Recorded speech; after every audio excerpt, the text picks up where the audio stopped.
the 91 did surprise me because, you guys and I, like, we spent a lot of time talking to people, right? I was there to meet with people. Like, I really took the opportunity to try and just talk to a lot of people. Nothing on the policy side was coming out, but there were a couple of things that were coming out. People like her, people like Danielle. So that was overwhelming. People like her. I never heard anybody say they just didn't like her as a person. They like her as a person.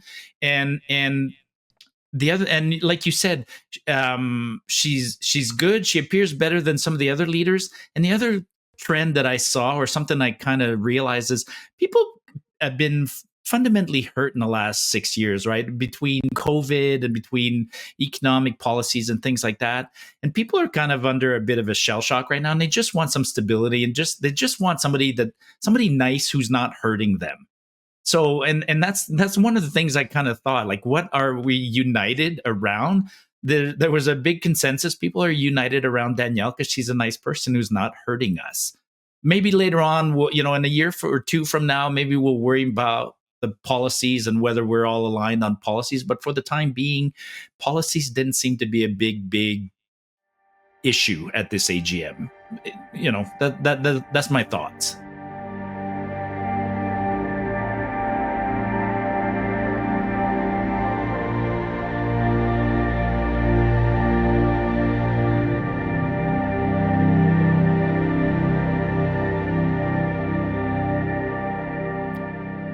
Hi guys, welcome back to the Critical Compass. Thanks for joining us today. Today we have a special guest, the first of hopefully many appearances by Marty Up North, Mr. Marty Belanger, as his friends call him, I think, and maybe Martin Belanger. I resent. You know what? I mean, that's thanks, and you pronounce it properly, and Martin is my proper name. And then when I first moved to Alberta, 35 years ago, I tried to keep correcting everyone. And I really hated being called Marty at first. I just hated it, but eventually I just stopped fighting it. So Marty, it's Marty now, and by popular consensus. Yeah. You've given into the Berta pronunciation. That's good. Well, yeah. So Marty, thanks for joining us today. We're going to talk. We're all freshly back from the UCP AGM in beautiful Red Deer, Alberta. So yeah, we'll hit on a few points today, probably, but maybe to start us off, what there was a little bit of some contention going into this AGM about whether or not there was going to be a kind of a vocal opposition to the confidence vote in Danielle Smith, and I know you've been pretty vocal about it. Maybe you want to give just maybe a little bit of a rundown on that and kind of what your thoughts are on how that portion of it ended up going. Sure. I mean, first I want to preface it, right? I was vocal, but I was doing what I always do, right? People online like have known me for years, and then my name online is Marty Up North, unacceptable fact checker. The unacceptable comes, it's sort of a joke from COVID era, but I truly am a fact checker. And lately, not lately, but I mean for the last 9 years, I've been known for holding liberals accountable. And some people just have this weird notion that the only people I should hold accountable are liberals. Well, no, they're the ones that are in power, so I held them accountable. Trust me, I was hard on Notley and I was hard on Kenny. And now I appear like I was hard on Danielle, which is what I do. It's not going to stop. I mean, I'm a Canadian. She's elected, and I'm an Albertan above all else, and she's our premier. So I've been trying to hold her accountable. And to be honest, yes, I mean, why am I pushing her a little bit hard prior to the AGM is because I kind of think that she's wandered a little bit from her path of what, of who we thought we had elected. We thought we had elected I call it a big C conservative / libertarians, small government person. And I kind of find that in the last year, she's wandered from that. So yeah, in advance of the AGM, I was I'll admit I was a lot critical, trying to steer her back the way I'd like her to go. But obviously, we all know now the AGM, she got a 91.5% vote of confidence. So that means that the majority of people like the direction she's going. So I'm a bit of an outlier, and I accept that. I mean, is it going to change how I am? No, I'll still, I have my issues that I'd like addressed, and I'll keep pushing them. But yeah. Yeah, and I wanted to say that because some people thought I was there to overthrow her. No. Like, that's not what I was trying. I'm not one of those guys trying to overthrow the premier or the prime minister. Well, the prime minister, maybe. If I could overthrow Trudeau, I think I would. Yeah, well, I don't think any of us can afford to go to those AGMs. But yeah, I think that's fair. I mean, I don't think even if you were, your motivations were different, I don't think it's a bad thing to hold the leader to account. I mean, I know, James, we've talked about this. Maybe you want to follow up a little bit. Well, we never want to be in an echo chamber. And the one thing I noticed going to the AGM is when you start just talking with people on an individual level, you find out that there are a range of opinions. Like, it's not as unified. It's not like people just have the same talking points, the same rhetoric. There is nuance, and you ask people, you'll get some more libertarian, you'll get some that are, their reasons for being there are a little bit different. But when it comes to the 91%, well, what does that actually mean? I think that means that people are happy enough with her direction that swapping somebody out either would be too risky, they don't know who else would be in there, and maybe we don't get somebody as good as, maybe we get somebody worse than Danielle Smith. That's always a risk. So it could just be people not willing to gamble. So they're like, yes, we'll support, but keep on pushing her hard. Cause I don't think people have, there's some that are maybe cheerleaders, but it seems like this being critical and calling somebody out for not sticking to their promises is part of the process. And I think that's a healthy thing within a party. Yeah, I mean, you remind me of a couple of talking points. The first one's is sort of an obvious one that I just want to mention. I mean, she got people said, would you have voted against her regardless? And I almost would have, right? Because she got 91%, and that makes me nervous. Like, and regardless of your political stripes, any politicians, I don't trust governments that much anymore. I just don't. And so I don't like the big numbers. So we'll leave it at that. I just don't like the big numbers. But then, yes, walking around prior, the 91 surprised me. The 91 did surprise me because, you guys and I, we spent a lot of time talking to people, right? I was there to meet with people. I really took the opportunity to try and just talk to a lot of people, and I had to make notes to try and figure out what people were united towards and had in common. Nothing was coming out.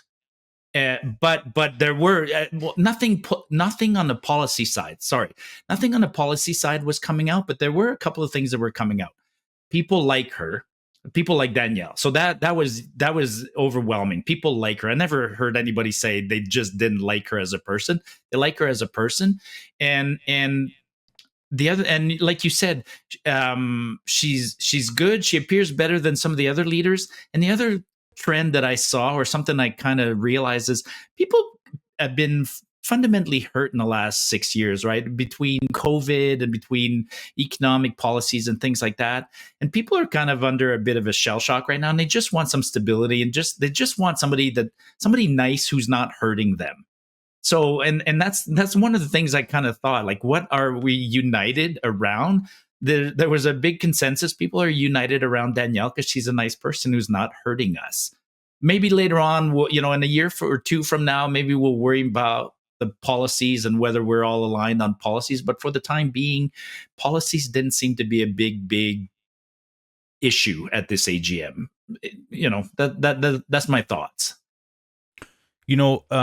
James and I were talking on the drive back about that 91.5%, and we were wondering, do you think with a number that big, do you think that is going to? So we feel like it could go one of two ways. Either with a number that big, that could give her permission to start and really drill into the rhetoric that she sort of won her leadership on and won the vote on.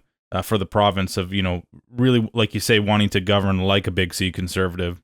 Or do you think it goes the other way and she gets that 91.5%. She says, well, what I'm doing right now seems to be working. No one seems to be voting against me, so maybe I'll try and, keep her even keeled and try to appeal to, all these sides and, soften my stances a little bit. Like, what do you think her reading of that number is going to be? I think we'll only know in the coming weeks and months, right? I mean, all options are possible. Yeah, somebody nefarious could take it on and put on, and we could see a whole new agenda show up that we didn't see before, and it could be good or it could be bad, right? Maybe she has a good agenda that she's been unable to fulfill. Like maybe she's on my side in terms of small government, for instance. So maybe she will go down that path or not. But one of the things I also worry about in this is that she's not the only one with an agenda, right? So the I call them the powers that be, whether they're lobbyists or the leadership of the UCP or her cabinet. Some of them could. I'm more worried about them seeing this as a carte blanche to do some things that I might not be in favor. I mean, does that make sense? I mean, we got to wait, right? We got to wait a couple of days or a couple of weeks to see which way she goes. I didn't even have a chance today to see what happened, or yesterday. I guess I'm distracted by the Trump election. I didn't see if the UCP advanced any new bills or anything like that. So yeah, that's obviously the news of the day today, and we will get to that. James, why don't you hit him with another AGM question, and then we'll pretend like we're not all focused on the U.S. election, and then get into that.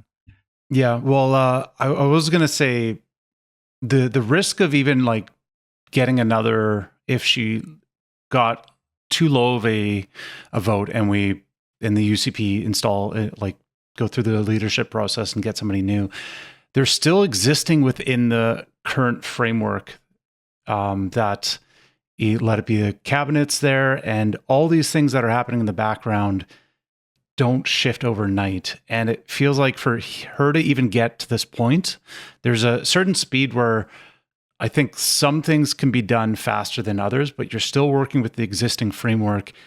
And you couldn't do a 180. And let's say we were able to vote somebody libertarian, like extremely libertarian in as leadership at the UCP. That wouldn't, I'm wondering, like, in the next 2 years, what would be the time frame for them actually being able to like make these changes, or how much would they be fighting the existing system around there? So these things do take a little bit of time. That's how I'm trying to understand this. Yeah. Yeah, I mean, I'm not 100% sold on it takes time. I'm not in that camp. I mean, I guess I spent too long in the private sector, in the oil industry in particular, where we move pretty darn fast. So I'm not sold on that. I think, like, we saw Danielle move pretty quickly last year on the sovereignty bill and a couple of things. I think that there are some bills, when they are near and dear to her, she moves faster on them. That said, like I said earlier, maybe she's reading the room very correctly and she's not moving quickly and she has a plan. I just wish she'd tell us her plan more precisely. If the plan is to move more aggressively on shrinking government in a year from now, I'd like to hear it. But based on some of the actions that I'm seeing, I don't think it's simply a matter of moving slowly. I think she's just not, the party's just not moving on some of the things they said they were going to move on. Is how I'm feeling it. Now, and I want to come back to one thing that you made me think of, and some people told me, Twitter's not real life, and I'm like, yeah, it's not real life, but neither's real life.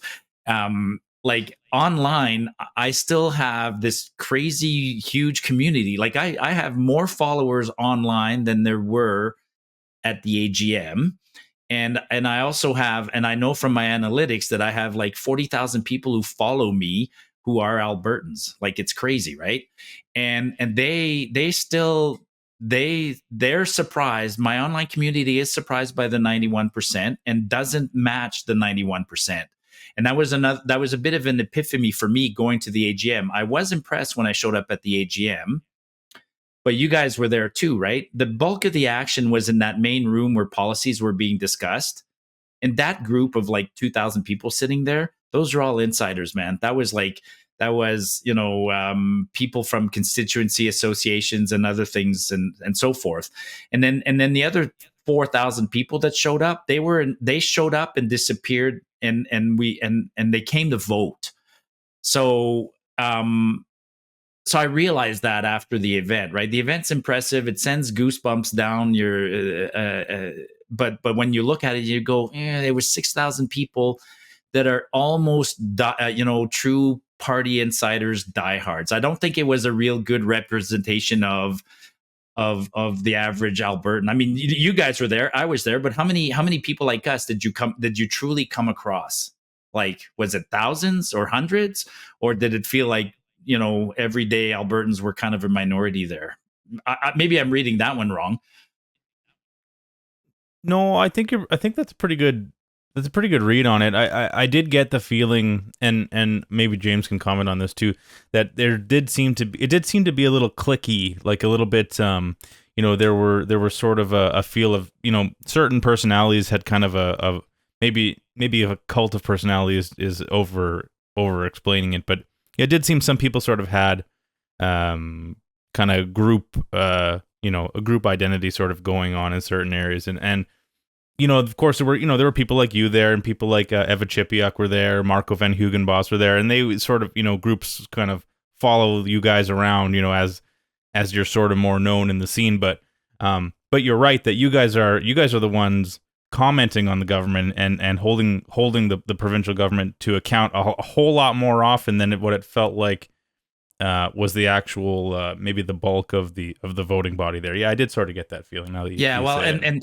And the other way I got that feeling was actually coincidentally, I just posted a link to this, right? The UCP sent it to all the members, a link to photos of the event.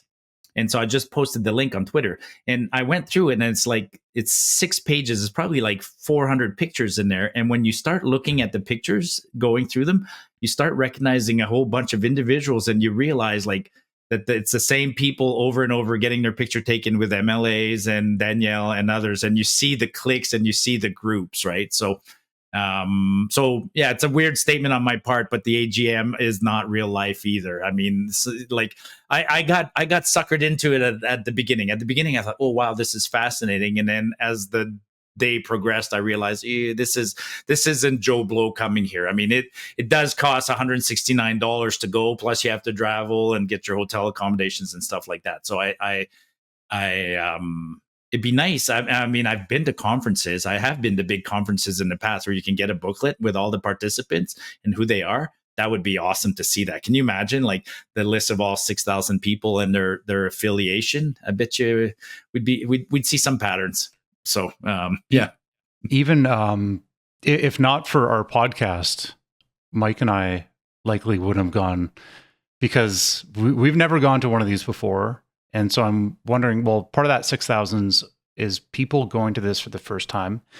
And then how many people are either busy on that weekend, not willing to pay the money, a little less engaged, or I think you also find this a little bit in the States that like the more libertarian minded are a little bit more individualist in some respects. And if not for other people, like, would you go to a conference of 6,000 people and be the only one there? Like, if you don't know anybody, right, that's a bigger deterrent to show up at one of these events. So I think it will naturally bias towards people who are at least connected through a CA, through some other event, through the online sphere, through the you kind of need to know somebody to be motivated enough, unless somebody feels like, okay, well, I really want to connect and do my part and vote and or go that extra mile. But that's already a level above the engagement that you get from the average person who's just casually supporting the party or casually observing. Good point. Nobody goes there alone, right? Totally alone. Like, if you're doing the politics, you're not totally alone. I mean, politics is a team sport. So, but yeah, it's a good event though. I'm happy I went. I'm I hope they continue this big. I mean, it was impressive to see 6,000 people show up, whatever reason that for which they showed up. I mean, 6,000 people, 6,000 people. Like that's a big number. That's a big number.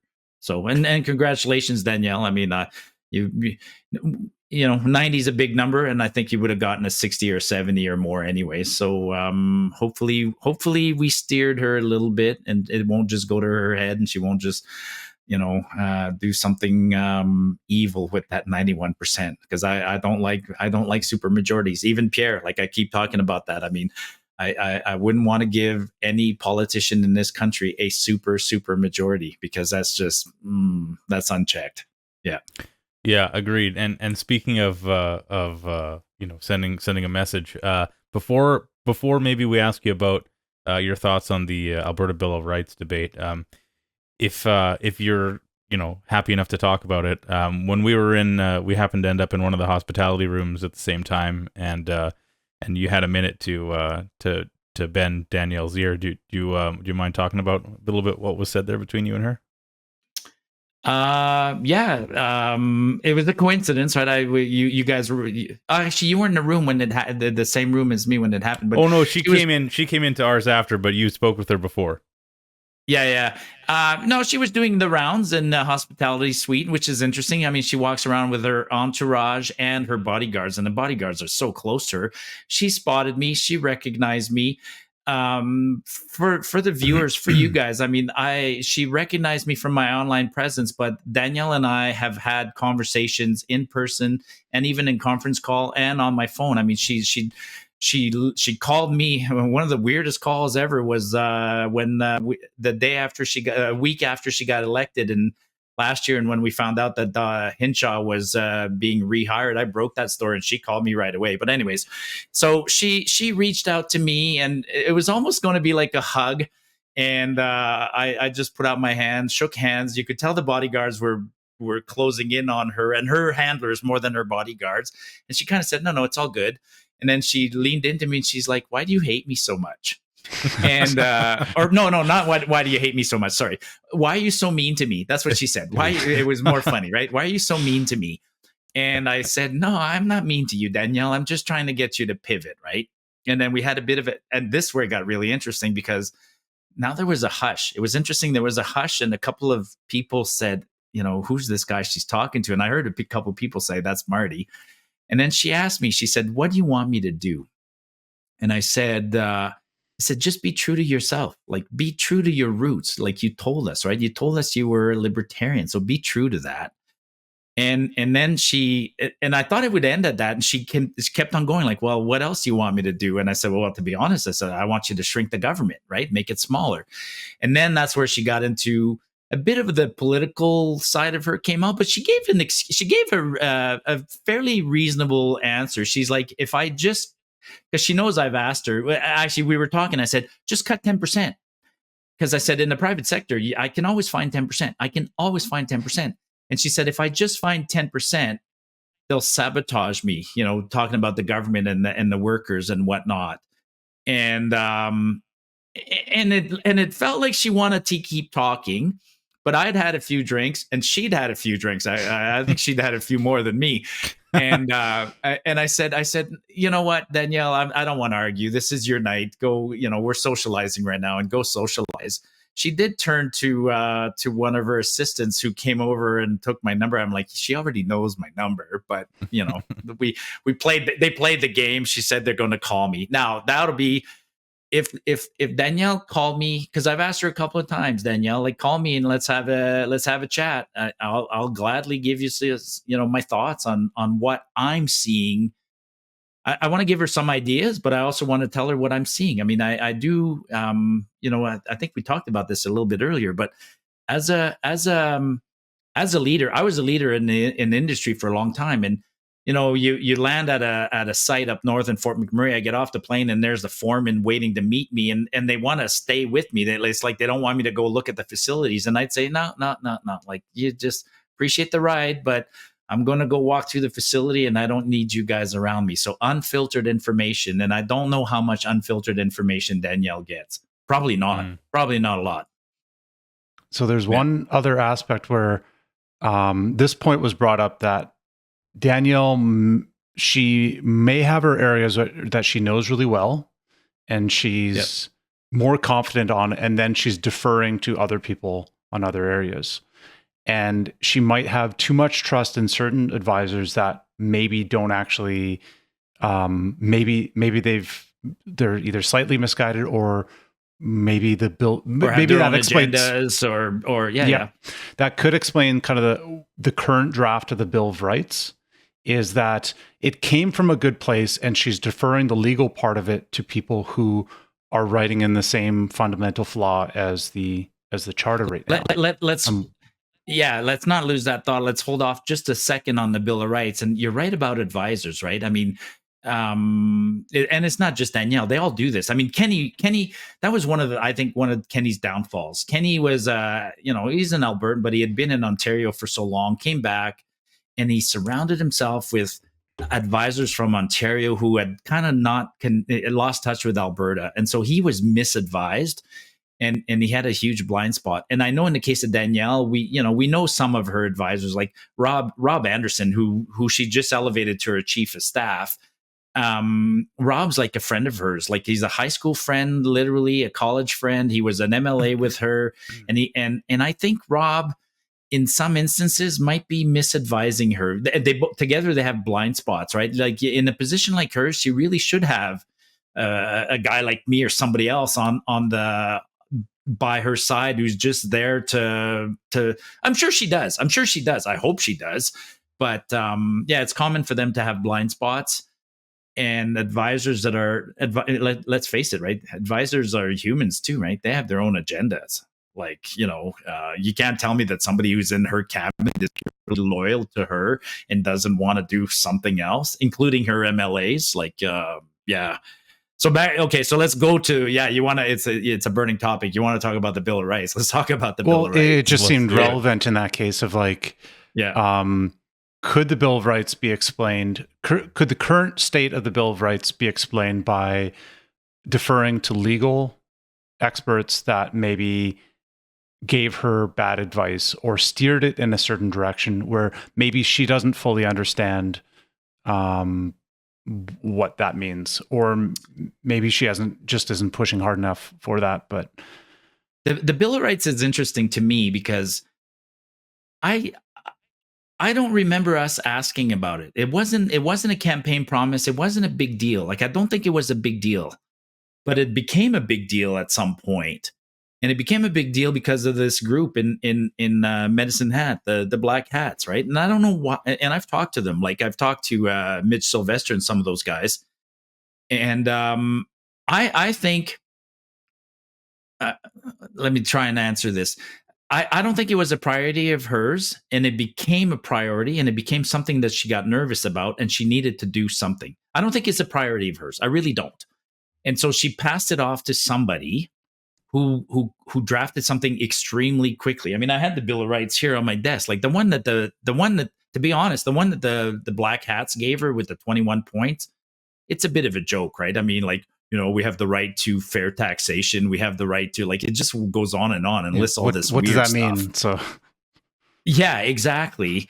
And then so she gave it to Mickey Emery, which is where it belongs, which is something she heard repeat, not specifically to that, but she heard it a lot during the town halls this summer. Like, if you're, the excuse that things don't move quickly, we told her, make it move faster. It's not all about you. If you're slow, you have a cabinet of like 21 people. Pass it around, pass some stuff around, and move. But anyways, I don't think the Bill of Rights is near and dear to her. Well, I know it's not. I mean, we all remember what's near and dear to her is her Sovereignty Act, and I think she'd love to try her Sovereignty Act and prove that that's good enough and that the Bill of Rights is unnecessary. I think she locked onto the Bill of Rights as a quick win for this AGM.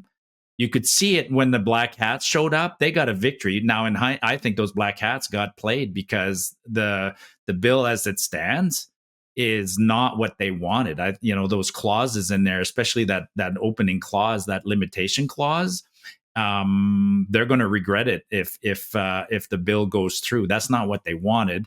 And a key member of the Black Hat team who wasn't there, and he's been extremely vocal online for the last 2 or 3 days, is Leighton Gray.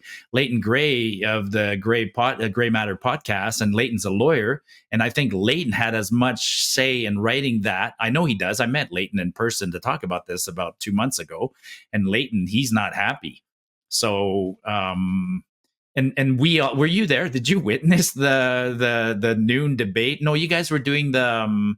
We were doing the youth debate at the time. I was able to watch a recording of it. We were filming the youth debate. We weren't there in person, but even watching the recording, you could see people were kind of treating that almost as a discussion on the nitty-gritty elements of the bill rather than a voting it forward as a, yes, this is something that we're pursuing as a matter of policy. Yeah, well, it was a motion, right? It was motion 35, I think, or 36, like almost an entire page of motion written in like size 6 font. I mean, it was crazy how and people mixed up the motion with the fact that on the bill. I mean, the motion, you know, for the viewers, again, on the floor of the AGM, the organization, the members present motions, ideas for policy, for the direction, right? I mean, throughout the year,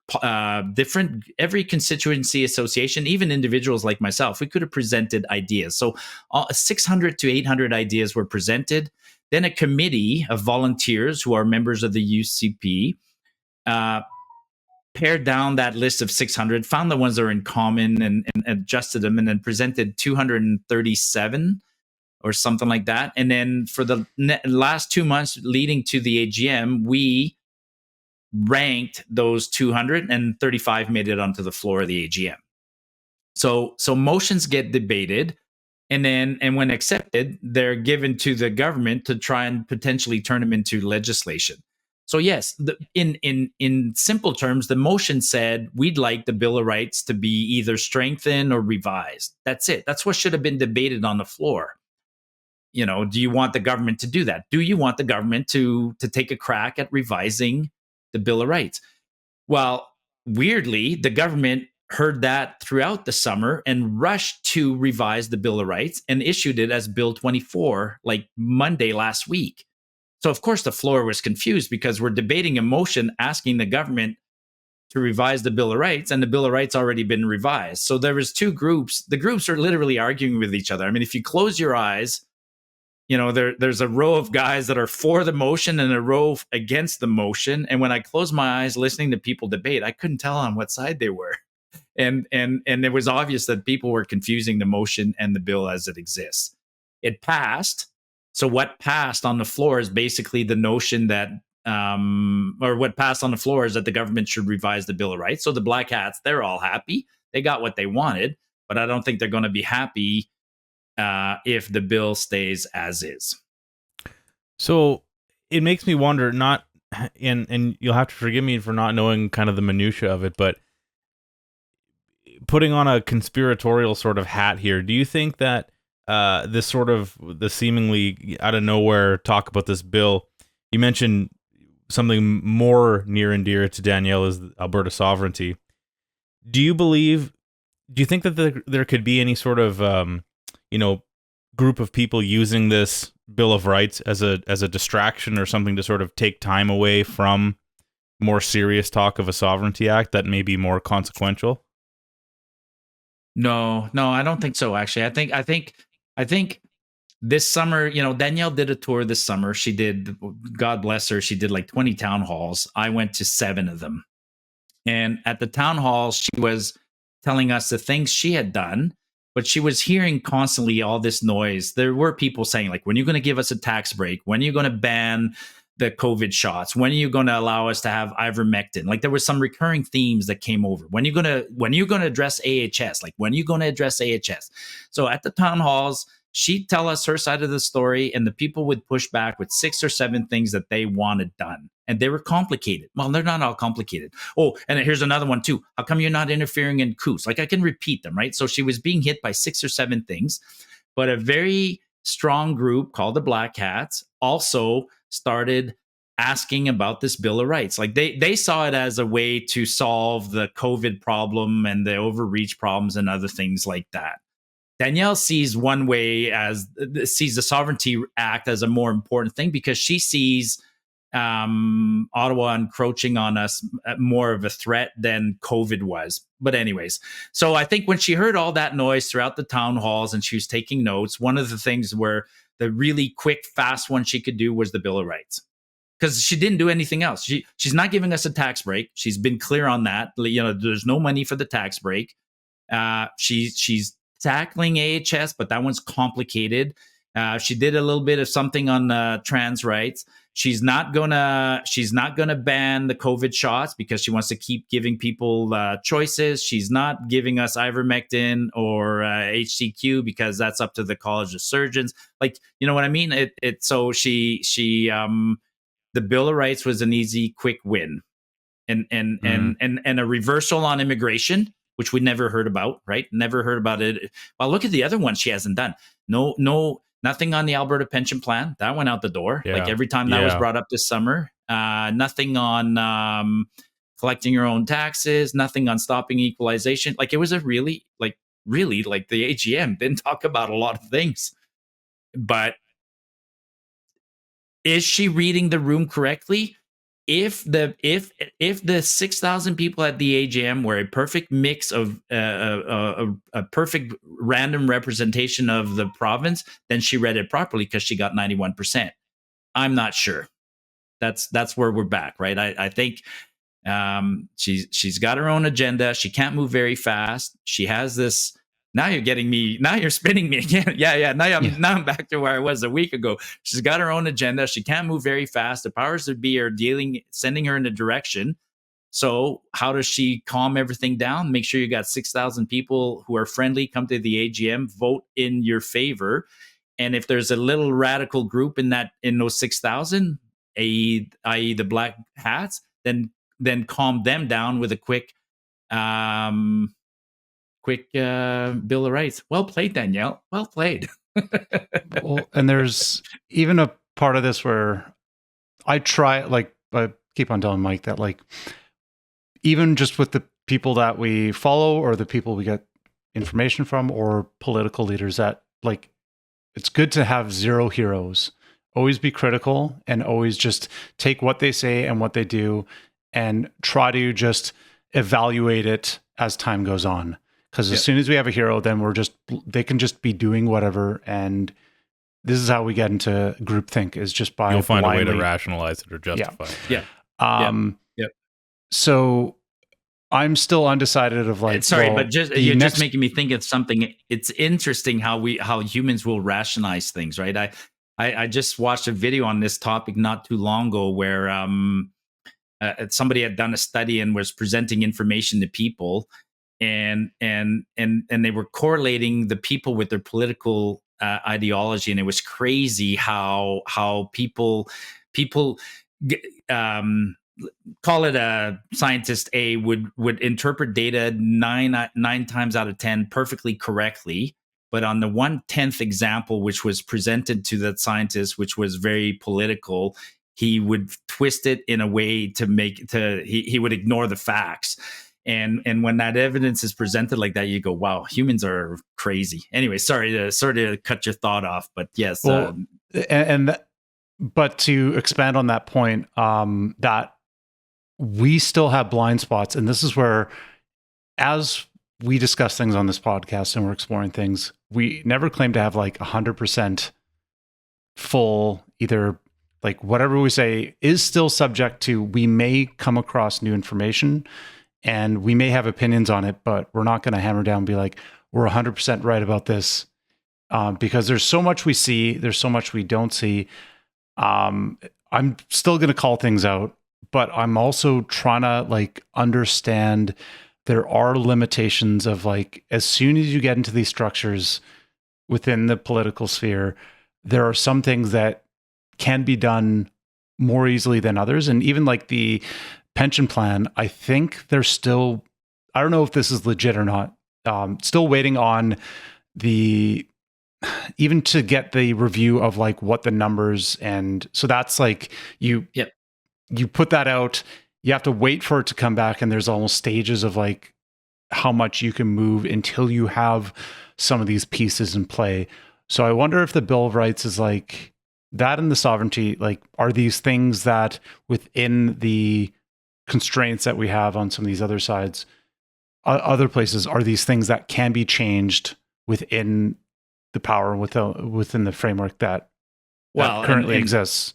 And interestingly enough, I can't remember, maybe it was Keith Wilson or one of the lawyers, somebody brought that up, but somebody said that actually quickly changing our Bill of Rights is actually one of the most anti-conservative things you could do.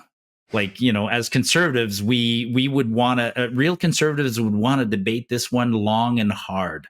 You don't want a new Bill of Rights next week, which at this pace, like, wow, like we talked about it a month ago and now we're going to get it. So that's, that it's kind of an oxymoron or a contradiction of terms, right? I mean, we can't move quickly on shrinking the size of Alberta Health Services, but we can move quickly on changing a cornerstone of our democracy. Like that's, so that doesn't resonate very well with we would want it quick if it's a super robust and excellent document.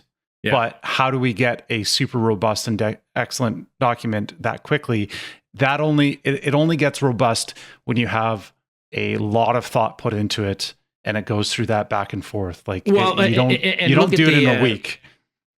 No, and look at the American model, right? That's why I love the Americans and God bless them tonight, but the Americans came up with a constitution in 1776, right? Like that's 300 years ago almost.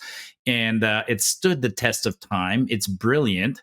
It was written by guys who are younger than you guys, right? Like, I mean, Benjamin Franklin was like, whatever, did you guys tell me, was it with you that we're having this chat? Like, I mean, Franklin was 28 or something like that. And by modern standards, like uneducated, right? I mean, he was extremely educated, but what he had learned in a lifetime, our kids learned that by grade 12 kind of thing. And they didn't revise the Constitution. They amended it several times by adding little bits, right? And not the Constitution, their Bill of Rights, right? They added 1, 2, 3, 4, 15 amendments over time. So I'd love to go down that path, especially here in Alberta. Look at the one we have and just go, what's the amendment that we need? Like right now, they're calling it a revision or a reissuance, and I'm not really in favor of that. I'd prefer. Well, I'll tell you what, I'm not in favor of the way it's written. I mean, they cut and paste Section 1 of the Canadian Charter of Rights and put it in there. And that's the notwithstanding clause? No, the notwithstanding comes a little bit later. I think Section 1 is more like a limitation clause, right? Okay. And subject to reasonable limits. Yeah. Yeah, the reasonable limits, which what is defined? Who defines that? That's the big question. Well, you'd think we'd be able to define that, but apparently, is a pandemic reasonable enough? Like, when can these rights be limited? And if nobody knows, then like I guess we're just finding out when it's the least convenient. When we need these rights the most, they're going to be found unreasonable. So I still think that my wife in. Oh, okay, that's right. I still think there's inalienable rights. Like one of the ones that people said could have limits. I agree, is maybe perhaps property rights, right? Like, do you have the absolute right to own anything? And somebody said, no, when I throw you in jail, I've taken away your right to own stuff.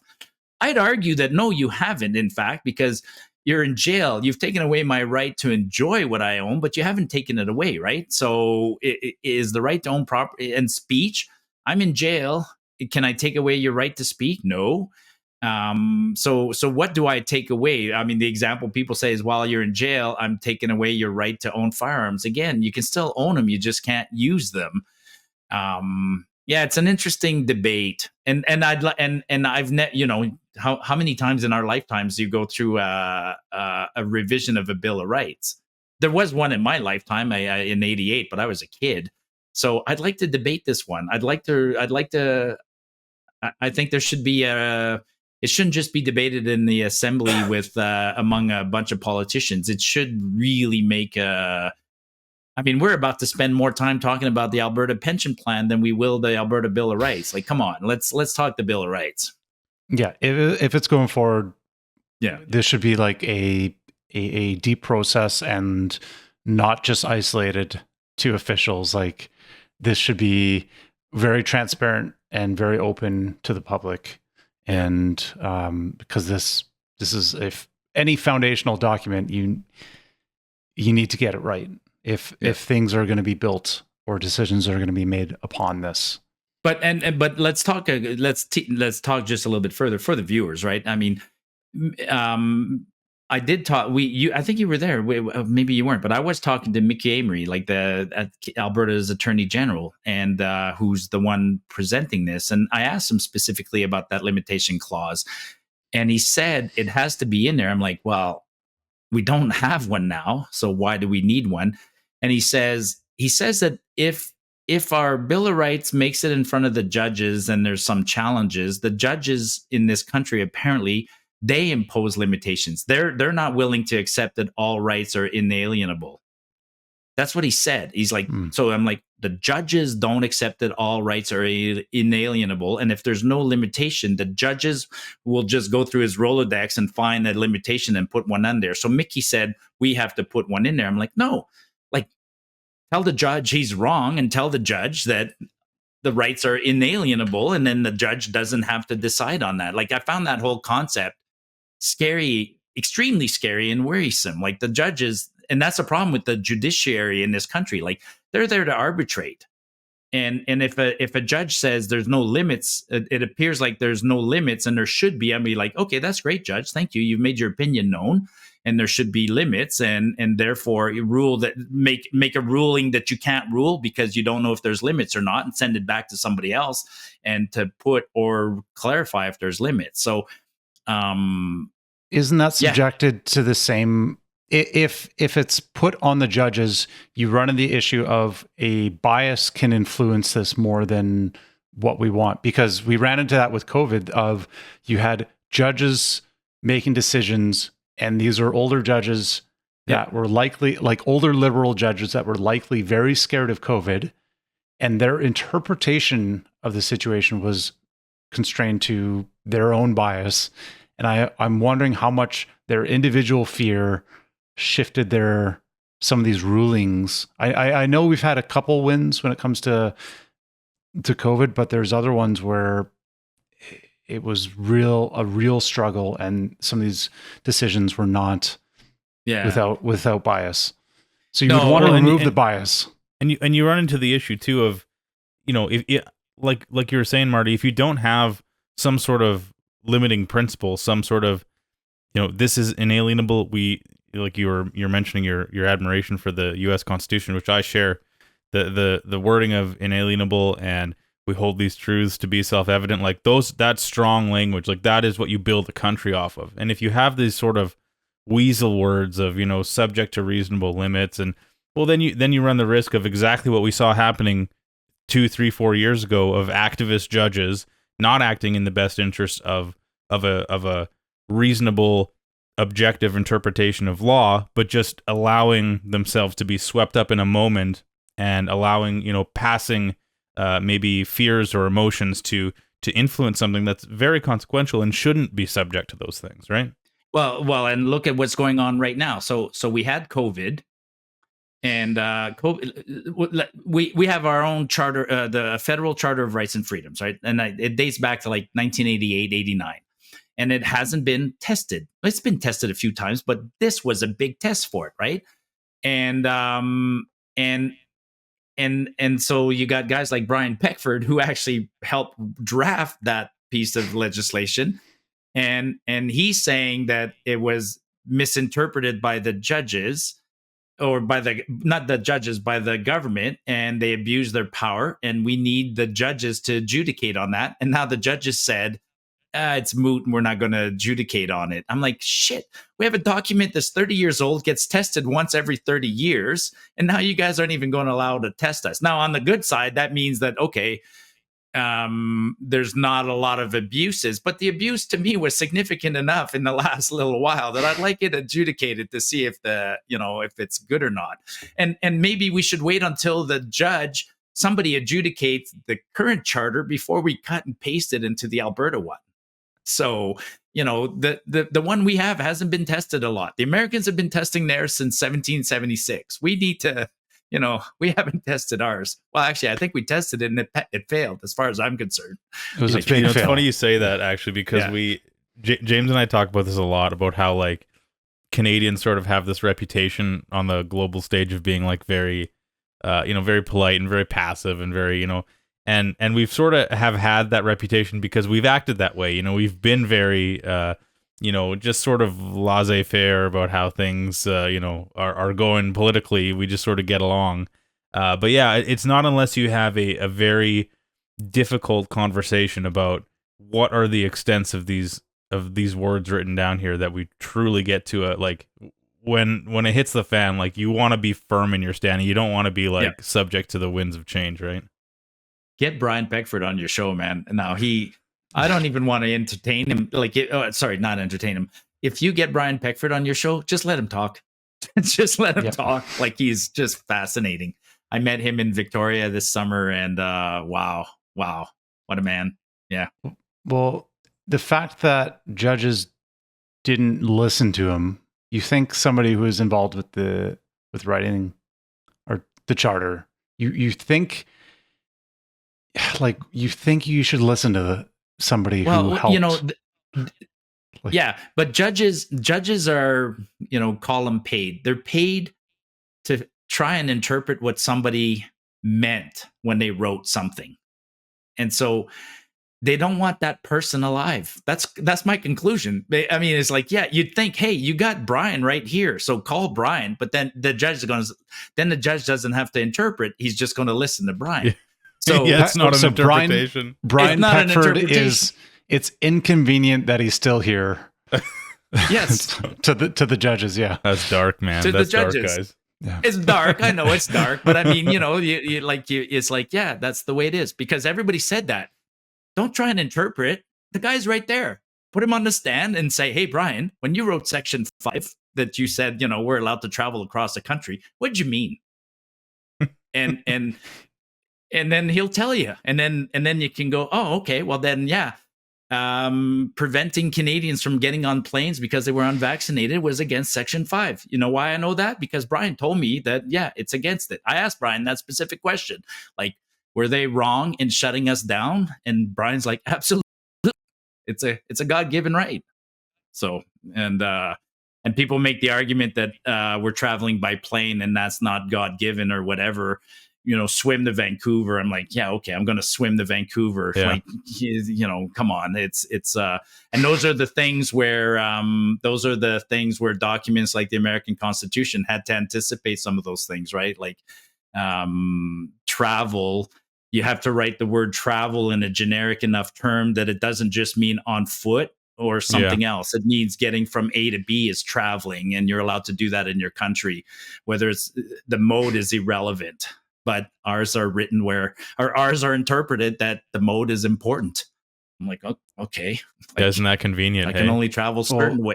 Yeah. Even in the States right now. Times. Holy. So in the States, this kind of dovetails nicely that a big issue with this election in the States is abortion rights. And a lot of people still don't understand that is tied to the states. Roe v. Wade put the power back into the states. So it seems like a lot of people, this fear mongering around the abortion rights being taken away, well, it was shifted back to the state level. So you're not even voting on like that sentiment, like that, the language behind that the rhetoric does not even make sense based on what currently exists in the states. So the fear is not warranted. Yeah, I'll be honest. That's not a topic I've been following. I tried to even tweet about that today, but it's really not. Like, my kids are older, and I have boys and stuff like that. It's abortion, and abortion just doesn't make my list, right? And I hate that here in Canada they do the same thing, right? I mean, maybe for the next election I'll get up to speed. I need to get up to speed on abortion, and because I know the Liberals are going to bring it up. So yeah, sorry Anytime about that. they're losing, they will. Yeah. I'm not on that. There's a couple of topics that I don't talk a lot about. I don't talk about reproductive rights because I'm a man. Perhaps is one of the things, and the other one is I avoid religion. I don't talk religion. Honestly, man, it's probably better for your health. Don't get into it. Yeah. Well, speaking of the U.S., why don't we do that? Why don't we talk about that? I've got the results in my other tab here. I've been refreshing a little bit in the background while you guys have been to see what's saying going smart on. things. Yeah. Put it. 188 seats for Trump right now to 99 for Harris. Looks like Trump has about 52.5% of the popular vote. I've been watching Pennsylvania go from it was like they only started reporting sort of the like border I don't know what the term is, like counties, and it was like 69% Kamala to start, and I was like, there's no way, like there's no effing way that Pennsylvania goes like 70% Democrat. And now it looks to be closing up on 50-50. It's 50.4% Harris and 48.7% Trump, with 38% reporting. So it's getting really tight there. I know that's a big one. Yeah, I know that's a big one. So it seems like all the Southeast is red. Do you know offhand the 7 ones that they call the key states or whatever? I know Pennsylvania's one. Swing states? Or swing states, yeah. Yeah, let's Google it. 7 swing states 2024. That's going to be Georgia, Michigan, Nevada, North Carolina, Pennsylvania, Wisconsin. Okay. And so, and then like, generally speaking, anybody who wins, say, 3 of those has got the election, right? That's kind of the... I think that's pretty fair. Yeah, I think that's about right. So it looks like Trump is leading in Georgia for sure. Nevada hasn't been coming in. North Carolina he's leading. I think Wisconsin he's leading. Kamala's leading Wisconsin, but it's tight. It's 49.3% Harris and 49.2% Trump, with 34% reporting. Interestingly, Minnesota is leaning Trump right now, 62%, with only 1% reporting. But that's interesting because of walls, right? Yeah, the blue wall state, Minnesota, and okay, interesting. Yeah, to be honest, I don't like these. I don't like these 2-party systems. Ours, well, I don't like them, but I also don't like ours. I mean, I like ours. I like. What do you like, Marty? What do you like? No, I like multi-party systems like ours, but with a different method of counting, like a ranked ballot or something like that. Because a multi-party system like ours is great, but not with the first past the poll. That's the problem with it. So, otherwise, I don't like the 2-party systems because they're almost always 50-50 mathematically. And then if you've got Canada by and large is, even our conservative parties are fairly liberal, in the global context. And so when you've got, 3 or 4 parties of liberals or a couple, mixed parties of conservatives, all you end up doing really is just stealing votes off of each other, and you never get like a true, representation of competing ideologies, right? If you recall, that was one of Trudeau's big, in 2015, his big campaign promises was removing first past the post, right? I did a little series. I did a thread on Twitter last week on alternates to first past the post. Ranked ballots are pretty close, come close. But even ranked ballots, some scientists in the 1950s did a study on the best outcome for selecting from multiple choices, and he had some criterias, like the majority of people should be the will of the majority should be reflected in the outcome. If the majority of people prefer A over B and B over C, then C should never be selected. And he had like these 5 criteria kind of thing. He analyzed it sort of from a mathematical, philosophical fairness point of view. And he determined that there's no system of voting that meets all the criteria, but ranked ballots comes close. But there is an alternative that a few places have used, like the Catholic Church for selecting a pope. They don't use a ranked ballot. They used a a likability score or a popularity score of some sort. So yeah, that's yes. I'm sad that Trudeau didn't stick with that. I think we are a 157-year-old democracy with some really outdated old rules to it. I'd like to see some things refreshed. The voting is one of them. Yeah. I wonder if this is certainly too big of a topic to get into, and we should have talked about if you had a hard out or anything before this. We're approaching an hour here, but is just maybe pulling back to the Alberta Sovereignty Act, if we're talking about different, alternative means of voting, is that something that you've put much thought into? Do you have much of an opinion on what an Alberta sovereignty, or rather an Alberta separatist movement might look like? I know that's a huge question. No, it's a huge question. I mean, no. I mean, I haven't. I just want to separate. I haven't thought how. I haven't thought what we'd look like, right? Like, but you do want to. You do think that that's good. That's a good idea. I'm pretty much leaning on the side that Confederation, as it is a bit of a failed experiment, and for a couple of reasons.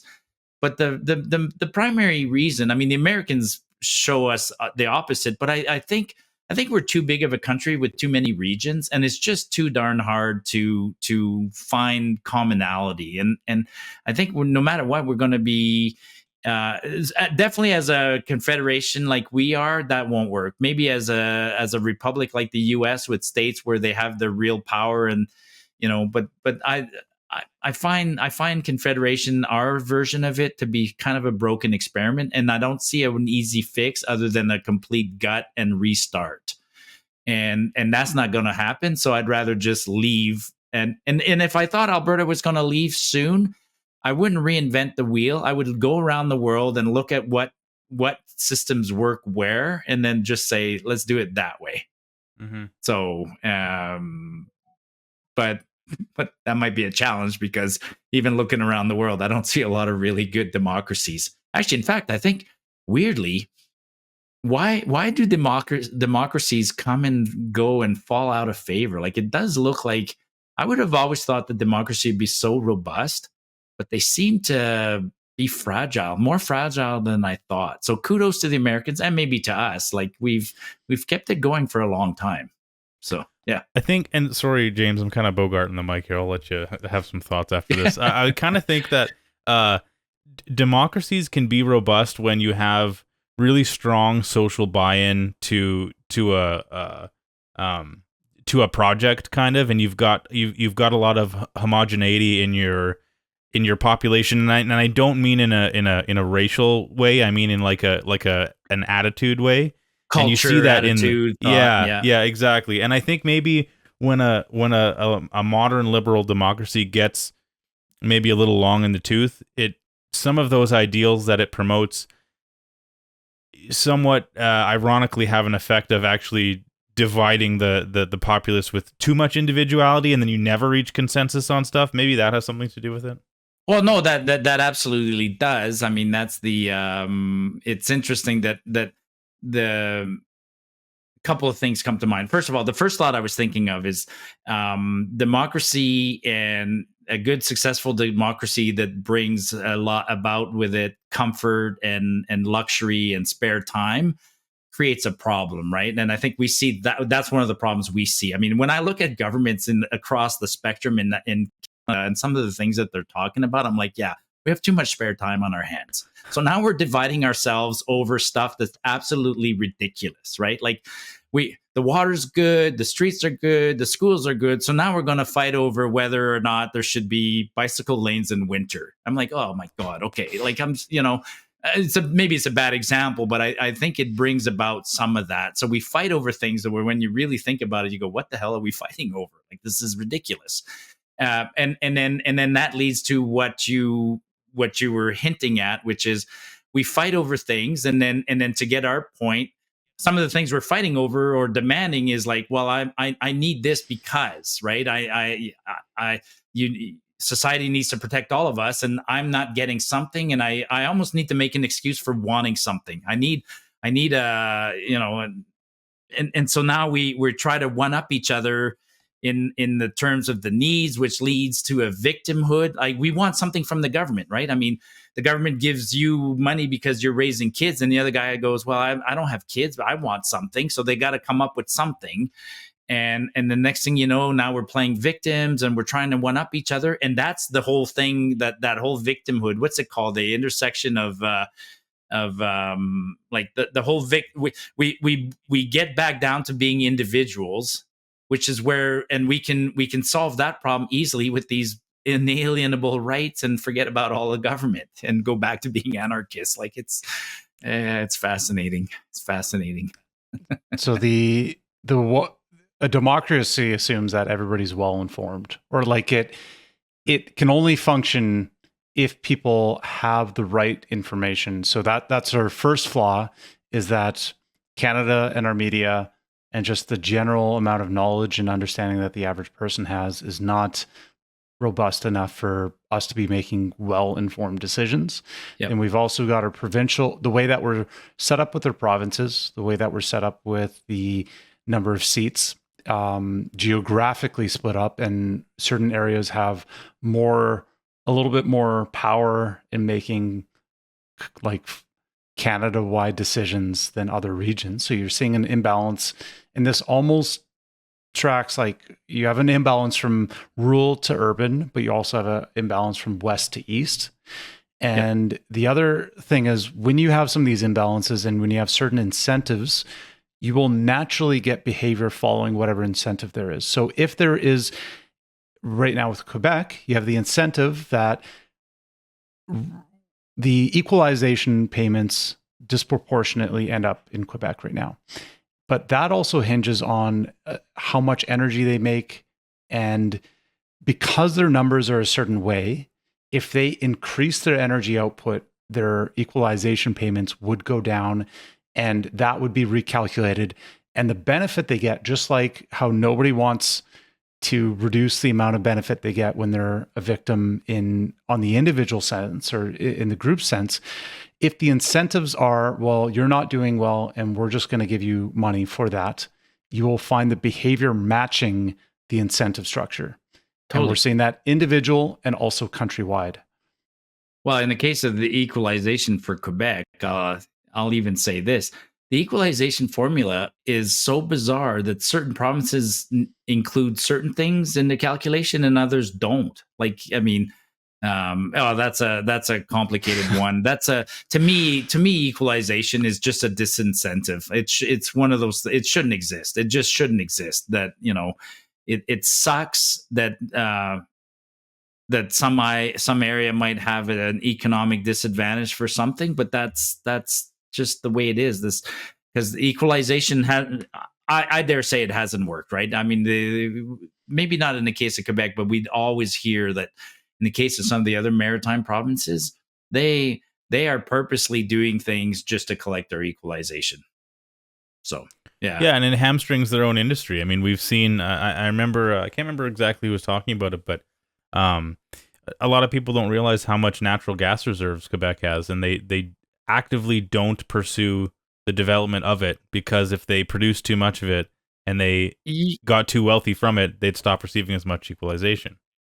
You probably, on your show right now talking to me, you're talking to probably one of the most knowledgeable people in Canada on gas reserves in Quebec. I was the president of a Quebec-based gas producer called Petrolia. Right up until 2019, we got expropriated by the government of Quebec because there was a change in government. Funny enough, the Separatist Party wanted to develop the reserves, and we got an open door policy. They were very welcoming to us.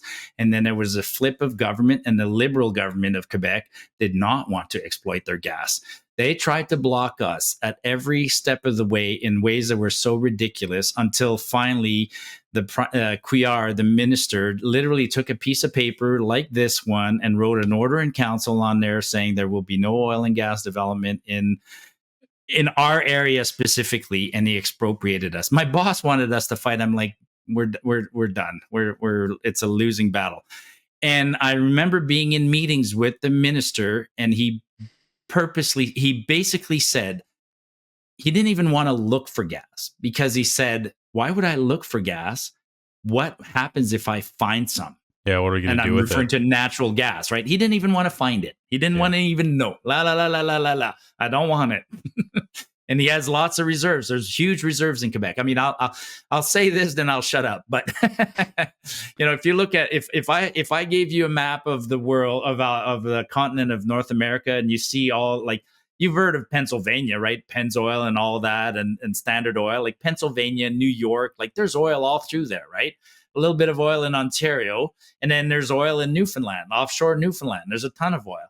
But there's a gap in between where there's no holes in the ground and no oil wells. It's not because there's no oil. It's because the people in Quebec don't want to look for it. So it's there. Like in fact, it's a nice, big, huge sedimentary basin, almost as big as the one in Alberta. Like, Pennsylvania and New York, those states have, Virginia, they've produced a lot of oil over the years. Yeah.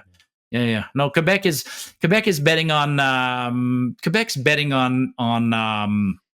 electricity, right? And that's always I always find that an ironic statement when they look at us. They go, "Well, you guys are you're betting everything on oil." I'm like, "Well, yeah, it's what I have. It's my strength. You're betting everything on electricity. Am I going to make fun of the British Columbians for betting everything on salmon? No, like you go with your strength."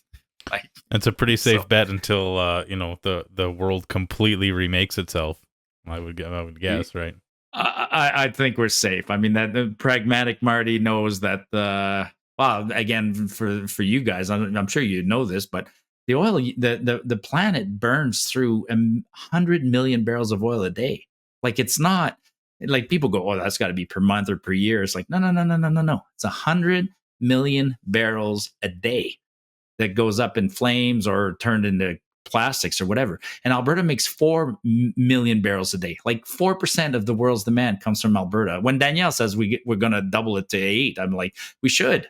Like, absolutely. Yeah. And we can. We just easily. Yeah. Well, the thing that infuriates me about this is that and this number may have increased since I last looked up the statistic, but and I'm sure you know this, the Maritimes imports I think it's about 125,000 barrels of Saudi oil a day in their ports, which is it's absurd. There's absolutely, if you are somebody who is concerned about the environment, you should be begging Alberta to produce to move through our own oil resources in the way that we do, rather than buying dictator oil. In my opinion.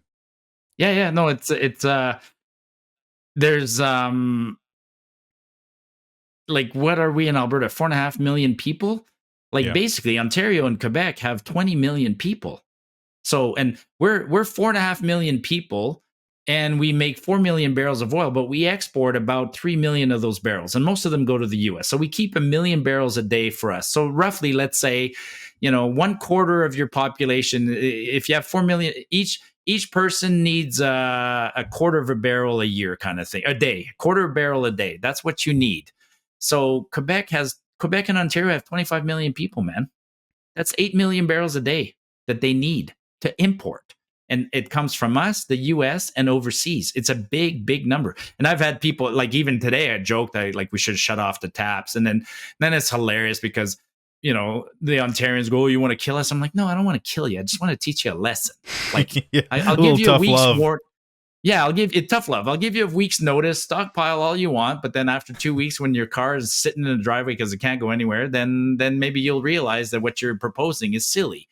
And so you got half the people respond to my tweet saying I'm an asshole because I want to freeze them in the dark, and then the other half say, "Well, that's fine. We'll just increase the volume that we bring in from Saudi." I'm like, yeah, on a frozen St. Lawrence Seaway in the middle of winter. Good luck.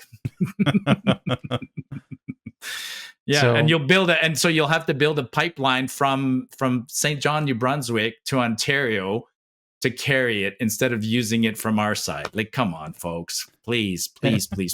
And that touches on one thing I noticed here in Alberta is there's more people really diving deep and thinking about sovereignty in the aspect of, like, well, do we have everything we need to flourish in Alberta? Do we have everything we need to flourish in Canada? and we have certain politicians that are very much, they're playing into the global stage, which means they are reducing what Canada can do for itself and shifting our reliance on the rest of the world or other countries, where we are a massive resource-rich country with a huge amount of space, and there's so much we could do just to up our production and get all of our needs met from within Canada first, make sure we have all the boxes checked, and then look to see what we can do for the rest of the world. Like, wouldn't you want to just hammer it home and just get the best Canada from the ground up? Absolutely. And I mean, and we don't need we need to trade, right? I mean, we don't need everything here. I mean, Alberta has oil, lumber, wheat and a bunch of things. Do I need, and I prefer to trade that with Mexico for avocados and oranges and olive oil and picnic tables or whatever. So I think that's the best system, right? You work to your strength, and we all need to trade. I hear that all the time, like buy local and stop trading. Boy, if you buy local and you stop trading, like, just, I challenge people, like, do these little mental thought exercises, like do a village of 50 people and don't trade with anybody else and just buy local. It'll be boring, and plus you won't exist for very long. You need to, so we can't just buy local, we have to trade.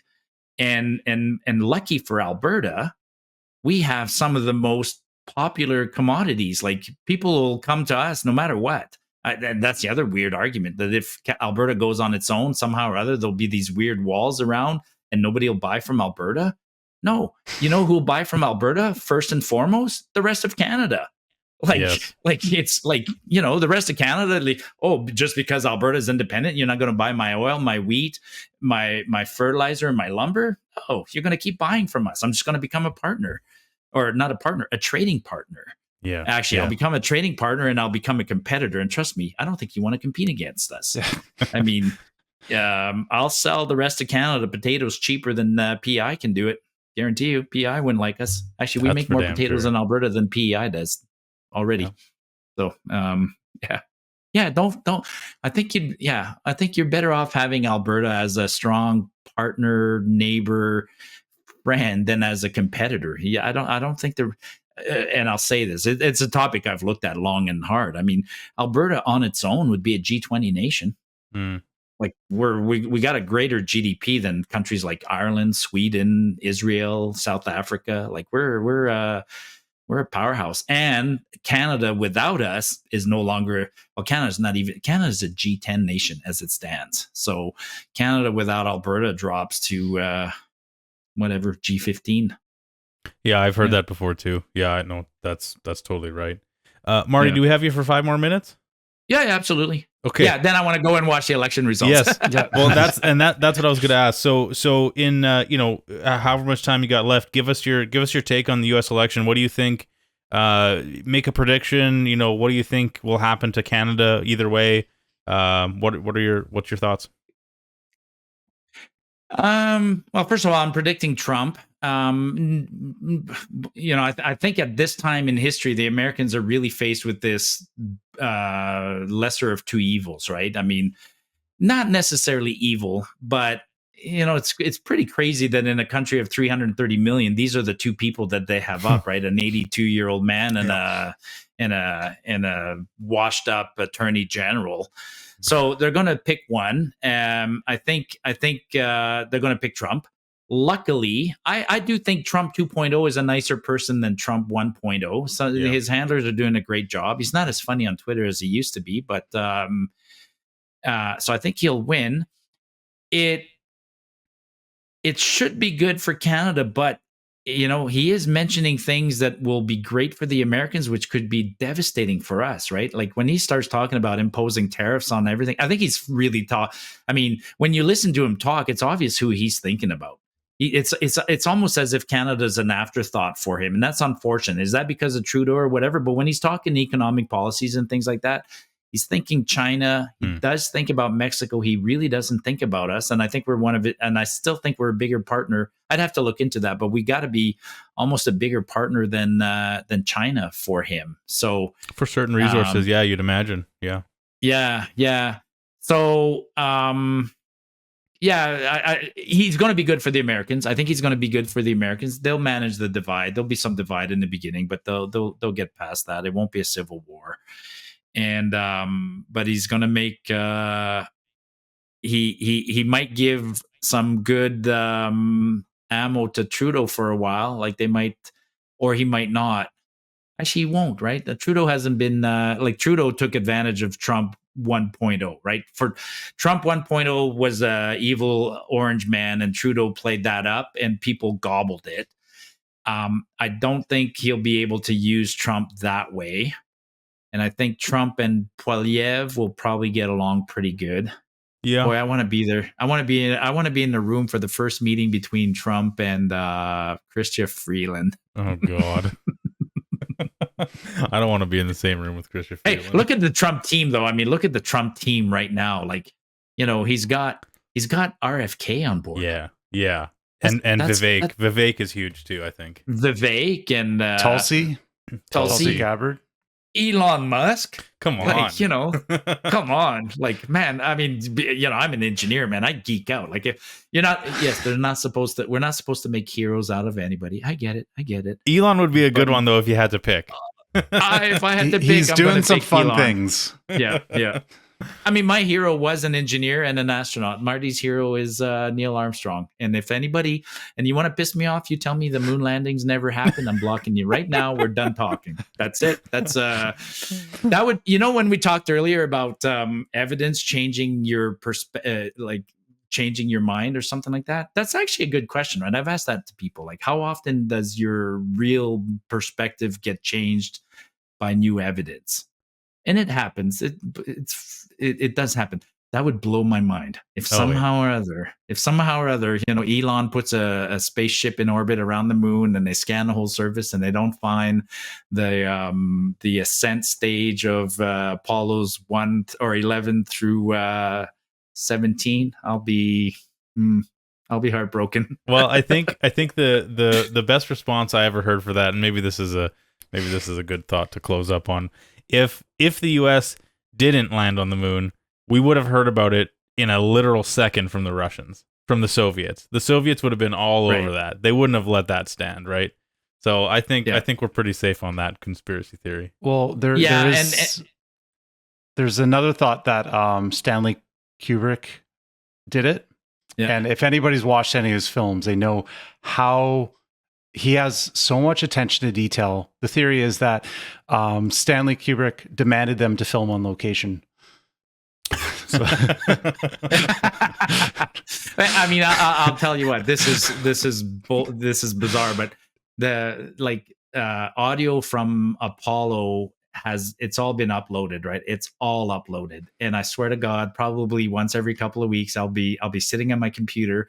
And I'll go to YouTube and I'll replay the whole PDI sequence and PDI is power descent initiation. And so from the moment they're orbiting, once they start PDI, those are the 15 minutes that lead to the landing. And I've probably memorized the PDI sequence for Apollo's 11, 12, and 14. So that's how geeky I am. And there's so much material like that.